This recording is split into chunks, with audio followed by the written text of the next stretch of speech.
ఎవరు లేకపోతే మేమే రాదు. శిరస్సు వంచి నమస్కరిస్తూ ఇవాళ రెండవ రోజు మనం మధ్యాహ్నం కార్యక్రమంలో ప్రవేశించాం. పరమాత్మ నిర్హేతుకమైన కృపలు మన అందరి మీద ప్రసరిస్తున్నాయి కాబట్టి భాగవతాన్ని ఒక్కొక్క అడుగు మనం ముందుకు వెళ్ళగలుగుతూ ఉన్నాం. నిర్హేతుకమైన కృప అంటే అర్థం ఏమిటి అంటే ఆయన ఈ భాగవతం పురాణం వినడం వల్ల పరమాత్మకు ఏదో లభిస్తుందని లేదు. ఆయనకేమీ లభించదు, లభించేదంతా మనకే. ఆ కృప లభించాలని ఆయనకు ఎలాంటి స్వార్థం లేదు, భగవంతుడికి ఎలాంటి స్వార్థం లేదు.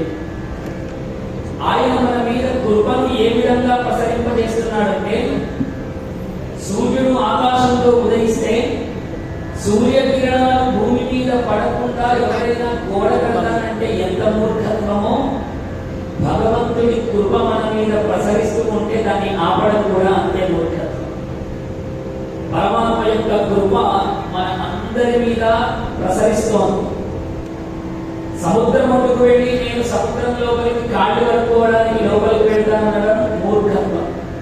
ఒడ్డున నిలబడితే ఆ నీళ్ళే వచ్చి కాళ్ళు కలిగి వెళ్ళిపోతాయి.